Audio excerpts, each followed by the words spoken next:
All right, plot twisters, it is time. We are in full review mode. We are sitting here chilling with Miguel Kenneth, and we've got a lot going on. This was such a good book. No spoiler alerts yet, but we both really enjoyed this book. There's a then and now POV that goes back when she's 81 years old, when she was Mad Mabel. And now modern day, she refers to herself as Elsie. It was her middle name. So when we talk about Elsie and Mabel, they are two of the same. So, all right, you ready? Yeah. Well, and we are fully equipped today in our, we did the best we could. We are 81. All right. So in the book, what was your first impression of Elsie? Well, okay. First of all, can I just put this out there that if you have not read this book, push pause right now because you don't want the spoilers. Like, there's so many good pieces of this book that I don't want to ruin anybody's experience. Well, I feel like the very first impression I thought, okay, she's the old woman on the block. Like, she's the grouchy old woman down on the block. But, I mean, then I just love her and want to be her. Yeah. But immediately right away, I feel like you just love Mabel and you want to know everything about her. Oh my gosh, yeah, I thought she was great. So we both read and listened to this book, and we both recommend it on audio versus the physical book, just to get her voice and to be able to put her kind of dry humor and sarcasm into a real person. It's hilarious. And she's so funny. Does kind of have a lot of quick back and forth movements. Yeah, the chapters are really short. The one thing about this book too, it was like when it would get to like a really good part where it's about ready to explain something. Nope. It would plot twist. Yeah. And it was like chapter 67 now. I'm like, oh. And then you had to wait until the now part was done, and then it would get ready to drop you into something with that, and then you had to go back to the then. She has this kind of dry humor, and she's very sarcastic. Persephone is a 7-year-old daughter of her neighbor, and she doesn't like kids. Well, she thought she didn't like kids. She doesn't like kids, and so she wasn't very nice.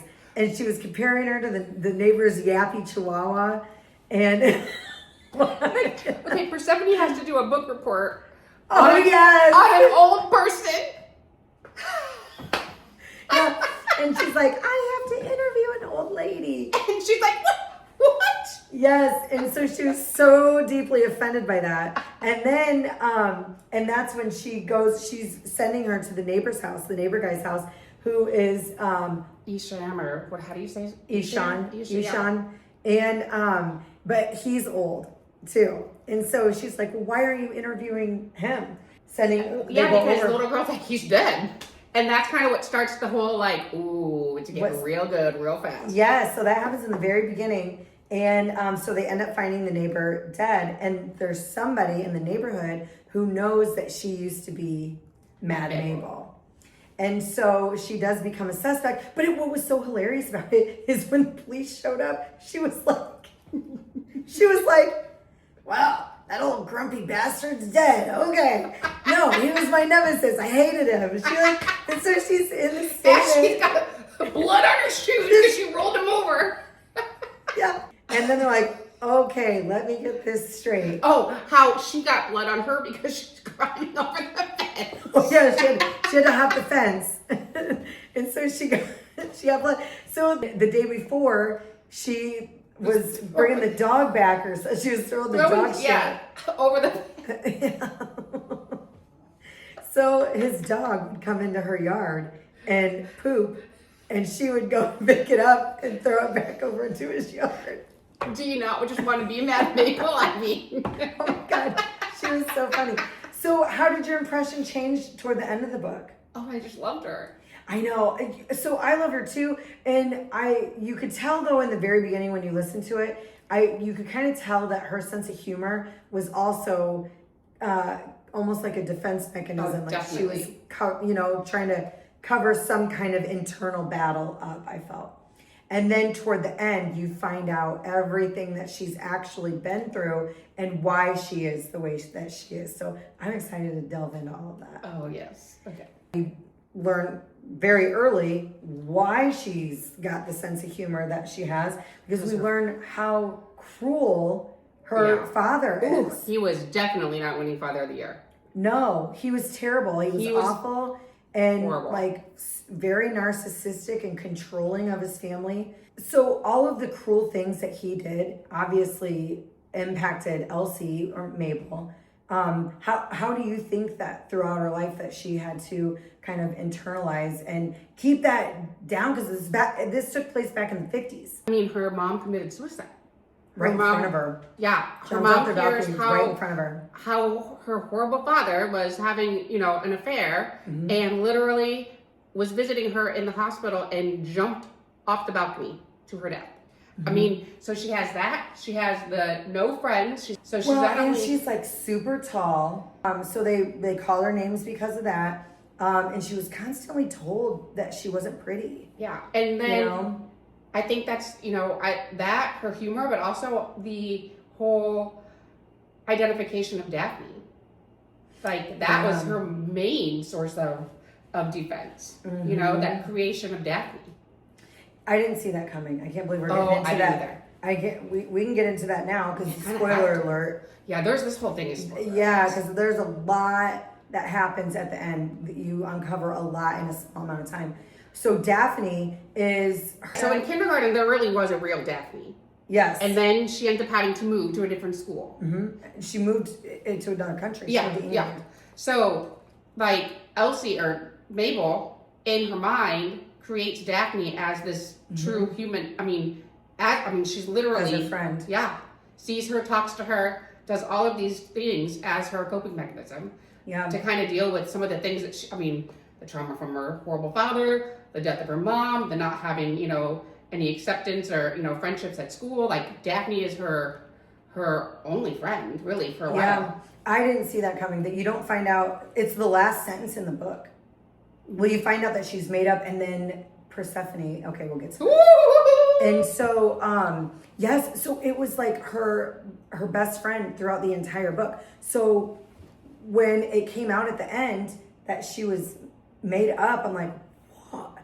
Oh my God. So I will say, the second time I read this, I did pick up a few little breadcrumbs throughout the book. Well, that's because you already knew what was going on. I know, but I had no idea. I'm saying, like, you know how hindsight's 2020. Of course, when I was listening to it the second time, I'm like, oh, nobody says anything about her. Oh, but then, okay, if she's made up, when they're laughing and farting, what's really happening then? I think in her mind, I think she's really laughing and she thinks that Daphne's farting. I don't know. Do you think she's just standing there laughing and farting to herself and people are watching this? Maybe. I mean, I don't know. So, in the very beginning, they're having one of these ritzy parties, and Susan, who ends up being, since we already brought it up, ends up being her dad's mistress, and they're having an affair, and she goes up to Mabel at this party and says to her something about Kitty.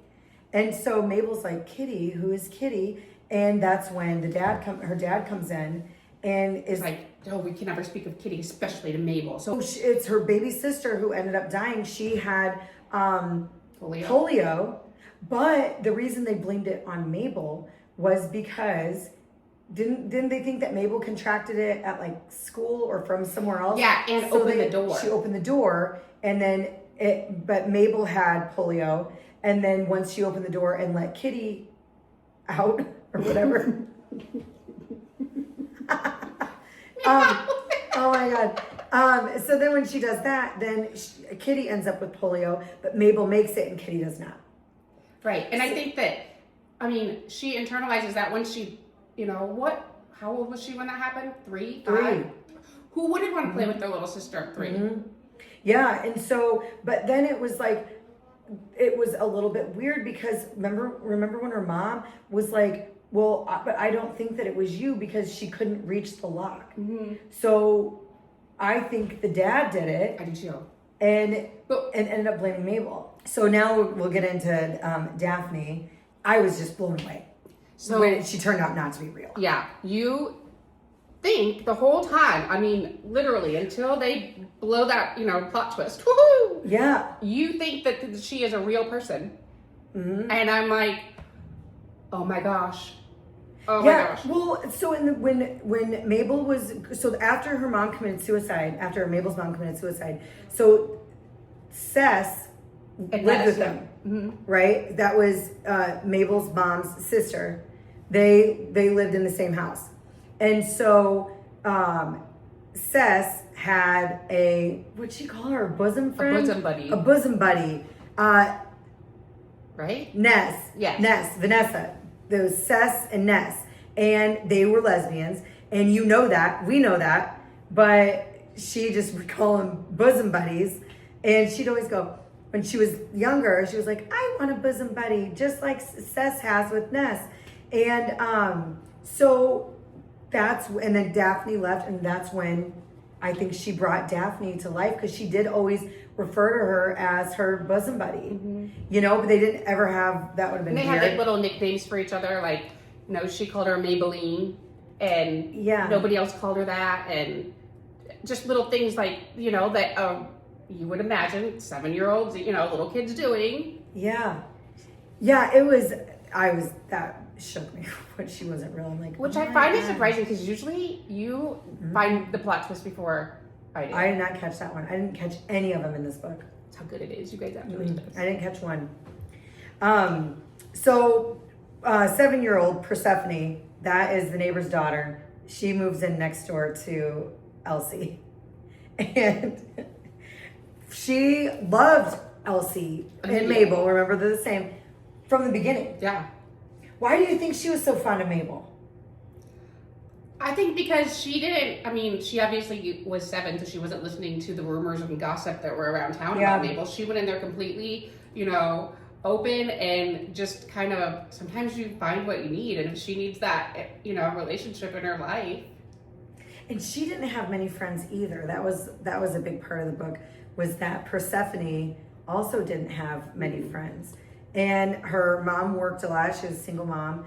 And so she worked a lot, and she would always find her way over to Elsie's house. But she called her Elsa.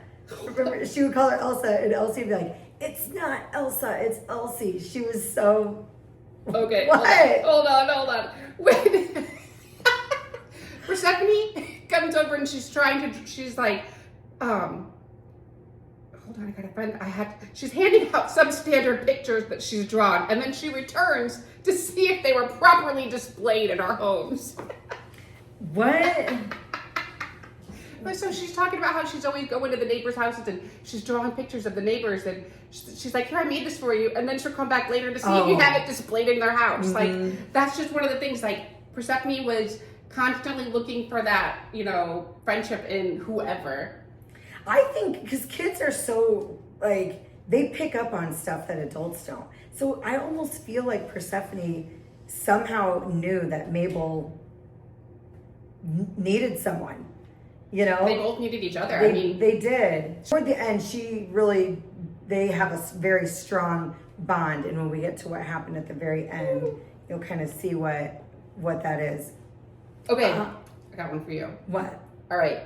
When they find the neighbor, and Elsie is, you know, talking to the police, saying all these true things, who were the other people around that were immediately pointing the finger at Mabel? What was that neighbor's name? Well, there was Joan. Well, who figured it out in the beginning? Remember, she got the letter or something at her door that said "Mad Mabel" or whatever. Yeah. We'll be right back. Yeah, it was Joan, because she says to him, like, don't you find it weird that she's the one who found him? Don't you think that she knew where to find him? Mm-hmm. And so, yeah, it was Joan. So after Mabel's mom killed herself, Cess was her aunt, and she basically went to, even before court, they made her dad leave. Which he didn't want to be there anyway. He wanted nothing to do with people. No, he didn't, but he wanted the house. Right. So he was wanting at first to keep Mabel because he wanted the house. And Cess was like, no. So it'd be her, Mabel's grandma had the will, and it would go to a living sibling. And so Cess got the house and made the dad leave. And so the dad was super pissed off about that, but Sess was like, nope, and Mabel's staying, you're not taking her either. Right. And she's saying, how do you think being primarily raised by them kind of helped her shape who she was? And like, how do you think she would have ended up if she would have stayed with her dad? If she would have stayed with her dad, I don't think she would have made it to adulthood. Probably not. I think he would have kept her in an institution or something. He would have done so many things. I mean, oh, he was so terrible. Yeah, but I think that having her spend time with Sess and Ness and just kind of opened her eyes to what a partnership and a loving partnership can be. Yeah, and what love looks like, because she for the first time felt loved by them. Like they and like wanted, right. Like somebody wanted her around. It was really quite sad to listen to the then Mabel. Yeah, but I think that you need that part to get.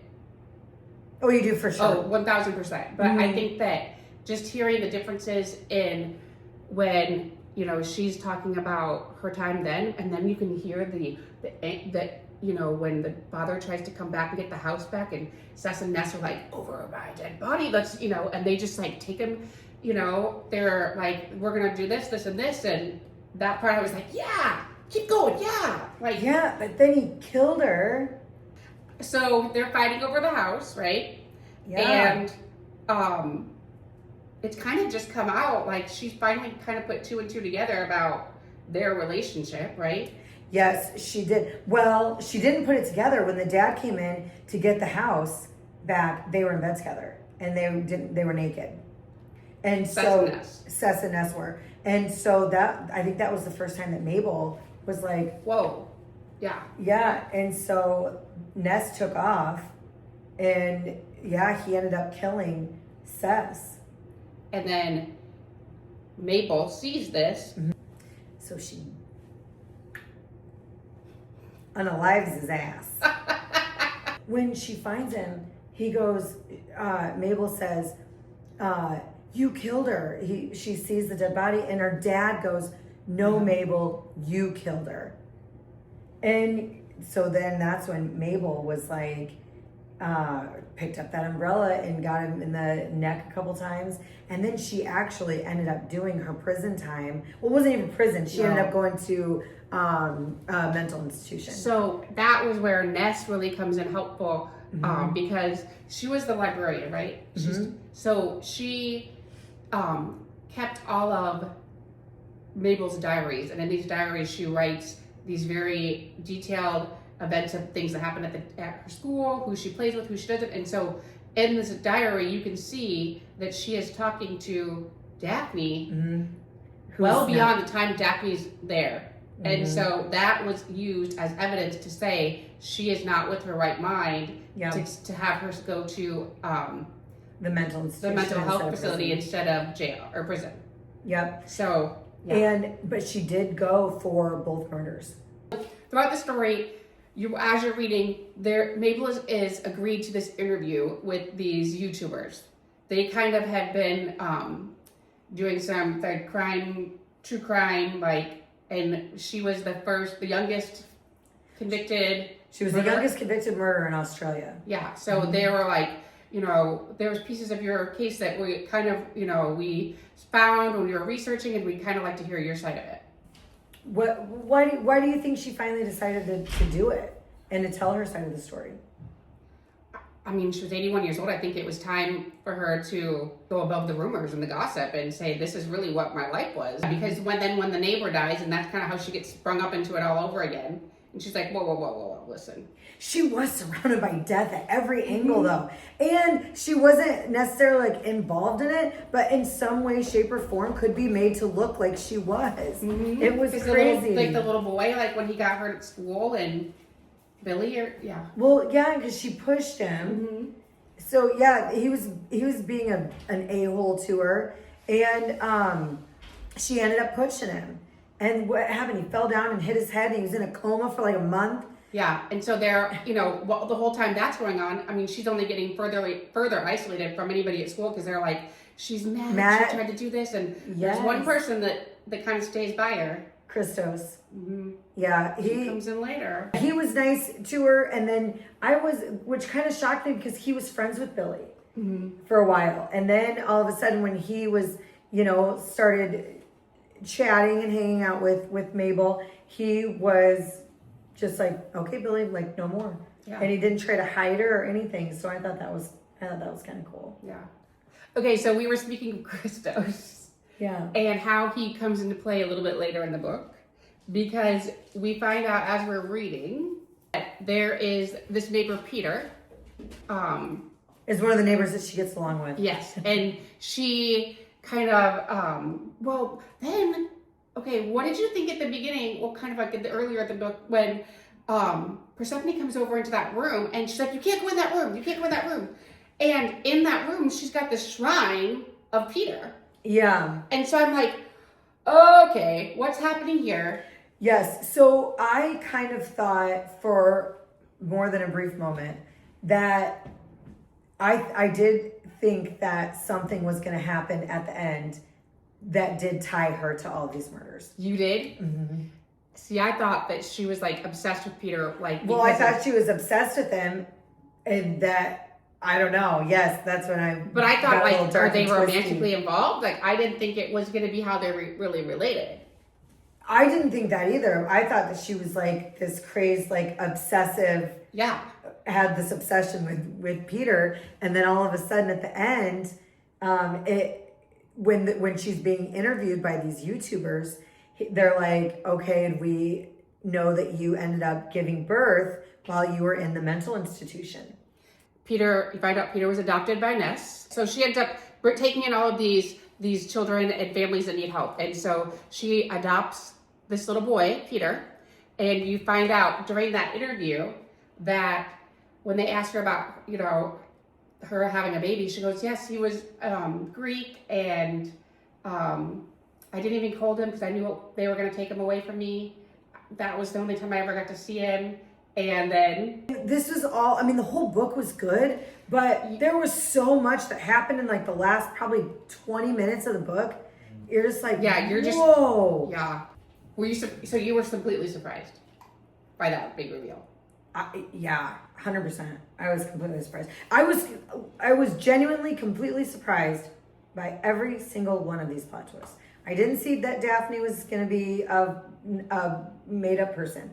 I did not see the baby in the mental facility. I definitely didn't see that it was going to be Peter. But throughout the book, he was the only one that she didn't have anything bad to say. No, and she kind of wasn't even giving him any like playful ribs. Like that's where I was like, ooh. Yeah, and so even going back to the neighbor that they find dead in the beginning, there was this long part where she's like, oh, he probably choked on his vitamins. There's another package coming. He's trying to get more vitamins. Like she hated him. And then it was funny because after she found him dead, she ended up with his dog, Nugget. And she hated Nugget. She ended up with his dog. So much drama. Oh my gosh, yes. And so what? There's another funny part. She's going, sorry, Dwayne, not Wayne, not Dane, Dwayne. Like his mother had a stroke filling out the birth certificate. Oh my God. Yeah, she's just funny. She was so funny. Even after all that crazy shit that happened to her, like she still found a way to be funny. Like the whole time. Another part, like Mabel, when she's at the Elsie persona, like I just love the vibe of her only excuse for anything is I'm 81. I'm 81. I'm 81. I'm 81. There was something in the very beginning too, where when she came over to do the interview, I think we should find that too. So they're going over to the neighbor's house, and she's like, it's true that I'm 81 years old, but as I've mentioned, I'm not your average 81-year-old. I start climbing the fence. It's pretty easy. My knees crack a little, and the weathered wood presses into my old hands uncomfortably, but it's fine until I can get to the top. I hope to see some sort of ledge or chair or barbecue area that I could step onto, but there is merely a drop straight down in a weedy looking garden bed. How did you like when she would do Persephone's voice? When she would do Persephone's voice in the audiobook. She just sounded like this like super annoying little 7-year-old girl that she was like,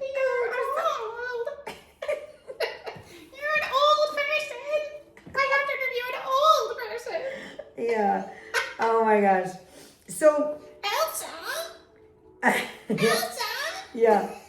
Oh my god. Okay, so the neighbor. Okay, start over. Persephone's mother, single mom, works at night. Roxanne, yeah. Yeah. So this is another thing that I think brings their friendship so close together because Persephone's mom was going to work at night, leaving her home alone. Granted, this was a long time ago. And Persephone's biological father comes over and basically they've been running from him this whole time. Yeah, they're constantly moving. You don't know this right. until this part. So Roxanne, the mom, leaves Persephone, who's 7, home. She has this night cleaning job. Mm-hmm. And so Elsie, she ends up seeing she saw him before. Remember, she saw him right. in the beginning of the book because she would refer to him as the Italian stallion. And so she had saw him kind of lurking around before, but then he actually went up and knocked on the door. And this kind of plays into how nosy and gossipy the whole neighborhood is. Like, there's always somebody peeking out the window. There's always somebody watching. Yes. And so then Mabel, Elsie, sees the Italian stallion going back, and now he's knocking on the door, and Persephone answers the door. And it's late at night. So Elsie ends up putting her robe on. She has her nightie on. And she ends up running over there, and she was like, I'm the babysitter. I just had to run home for a minute. So then when she starts talking to Roxanne about this Italian stallion, it ends up being Persephone's bio dad. Mm-hmm. And we find out that they've been moving all over the place to get away from him, and he keeps finding them, and he's super dangerous. And so then Mabel says, why don't you have her stay with me at night when you go to work? Because the mom was like, oh, I'm gonna have to go work during the day now. It's not the same amount of money. Moving is expensive. And so Mabel's like, have her stay with me. It'll be fine. She can scurry on home in the morning when she wakes up. I just pictured that. Yeah. And so that really brings them closer together too, because she's spending all this time with Mabel, Persephone is, and just their bond is getting deeper and deeper. Even though you just really start seeing her go from this annoying little neighbor girl to like, she's caring of her like she's one of her own. Yes, and then there was the part where somebody spray painted the word mad on Mabel's house. Oh yeah. That just let her know that somebody knew that she was Mad Mabel. And so then Mabel was gonna move. Mm-hmm. And oh yeah, I forgot all about that. So she was gonna move, and then she went and talked to a real estate agent. And so she went shameless plug. And so she went and talked to a real estate agent, and then they ended up putting a sign in the yard. Yes, and Persephone came over and was like extremely distraught and was like, you can't move. Who am I gonna get my snacks from? Who's gonna watch me at night? Mm-hmm. When my mom goes to work, who's gonna do this? And that was one of the first parts that you actually talked about, Mabel crying and getting emotional about Persephone, and how you could see and hear how much her perception of her changed. And the reason she was moving is because she felt like she was getting so much attention from, interviewers and who knows what, after some of these pieces of these interviews were coming out, and then all the murder and she felt like she was bringing a lot of danger to the neighborhood. Well, then come to find out, she was protecting Persephone and her biological son, Peter. Mm-hmm. That I think that just for me, goosebumps. I know. So that for me made it like, very. You could feel in the book how attached she was getting to Persephone. Okay, so in the when Elsie does her swan dive in front of Persephone, because Persephone's dad comes with a gun. Well, even before that, so that was like one of the foreshadowing events. I think that I did see how the ending was coming. I did see that coming. I don't think they tried to hide that part, right? Well, when she was there, it talks about when the Italian stallion, when Persephone's dad comes, and she's like, I'm the babysitter, and she gets in front of her and pushes Persephone behind her. And then he had made a comment, and you're like, oh God, this is going to come back in the end. And you didn't. That was probably the only one that I caught. But so I did think that she was going to end up dying in somehow protecting Persephone. I feel like that right there really solidified how much she was starting to care for her. Yeah. And then, I'll babysit you. Like, it's no problem. And then, with the, one of the final scenes of her doing her swan dive in front of the bullet to save Persephone from her father, basically. Yeah. Just shows you that, she really was able to love and, love Persephone like her own child. Yeah, and so he did come back, and then that's when she's like, Roxanne was out there, Persephone was out there, and her dad came at her with a gun. And so Mabel, and it killed her, and jumps in front of Persephone. And I also think that the author in the book really hit the fact that she was 81 years old. So then in the end, when that happened, it wasn't quite as devastating. Right. And I think she kind of did it. I think she, like you said, she did it perfectly. She tied that together with the perfect little bow. Yes, and then it was the very last sentence of the whole book. You better read it. So I am going to read it. The toxicology report. So about the neighbor that she found dead. So Waller, who had been interviewed in regard to the suspicious death of her neighbor, was this week exonerated after the toxicology report revealed that the neighbor's death was a result of a lethal vitamin overdose. Which they just described him as getting vitamins on top of vitamins upon vitamins. Like his whole front porch. He probably is... choked on his vitamins. She's listening to they're listening to the interview. Oh yes, she's watching the interview because it went viral. Completely viral. So Persephone was watching this interview on YouTube. Yeah. Yes, and so then at the very end, she's sitting there chatting with Daisy, and she says, Daisy is one of Persephone's friends. Yes, but it's new, and even when, okay. So she says, because I know, Daisy taps her head atop her wispy hair. Don't forget, you weren't the only one who knew her, talking about Mabel. I look up at her. I had forgotten that. After 3 months with her, it felt like she belonged to me. That's right, I said. You did know her. She smiles, except when I knew her, she says, she used to call me Daphne. That part, mind blown. Yeah, so now Daphne, Mabel's imaginary friend, is now Persephone's. Okay, so why do you think the author did that? I think it was probably to give her some kind of tie to Mabel / Elsie, because now she'll be able to talk to Daisy like Daphne used to talk to Mabel. They're coping, because they both had trauma, obviously, and they both kind of, I think, were maybe, pretty similar in some of their characteristics. They didn't have any friends. Her mom wasn't around a lot. Her dad was psycho, and didn't love her. I mean, Persephone's dad, and they even said that, there was that part in there where Roxanne told Mabel that she doesn't want, that her dad doesn't want Persephone, but he would hurt Persephone to hurt her Do you mom. think that she's going to kind of go down to the extreme, or do you think that her life has so many other positive to it now that Mabel never had, that she won't have that to the extreme that she had with Daphne? Well, I don't think that she'll have it as extreme as Mabel did, because even though she has and is going through trauma, and then she lost Mabel, I don't think that Persephone's childhood even touches Mabel's. But I saw you cope, you talked about your best friend, Daphne, and, I saw how you coped with that. I'm going to do this with Daisy. Well, but I also think that it is her mind keeping Mabel Safe, almost alive. Yeah. Mm-hmm. Yeah, so that part was, I rewound that part. I'm like, wait, what? Yeah, because it's happened so quickly. It's so quick, and then the book's just over. It's like acknowledgments. I'm like, what?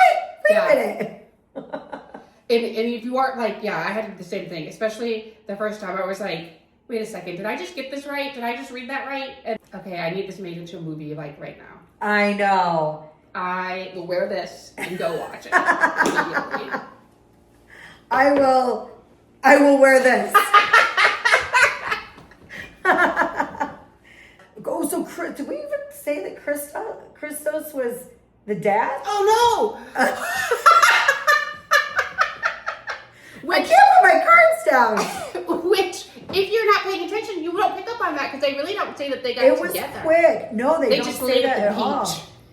Yes, they didn't say that at all. And so they just say that Christos and Mabel are hanging out, but it was because everybody was being so mean to her. Because No.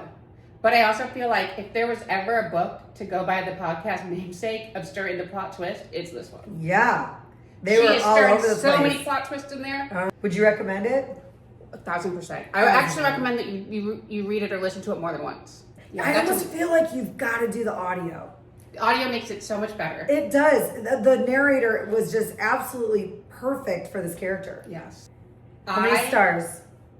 Okay, so this is where so when I first read it, I didn't listen to it, I gave it 4.5 stars. Then listening to it, I'm like 10 out of 10, 5 stars, this is amazing. Yes, it does give you such a different experience when you listen to it. And I tend to sometimes poo-poo all over the audiobook. I don't love them, but the last few that I've read, I'm like, oh my gosh, for the experience of the book, I would 1,000 times recommend that on audio. So did you end up giving it 4.5 or 5 stars? 5. Sure. I'm giving it 5 as well. And It's a great book. And you're harsh on them too. I don't just give out 5 stars. Oh.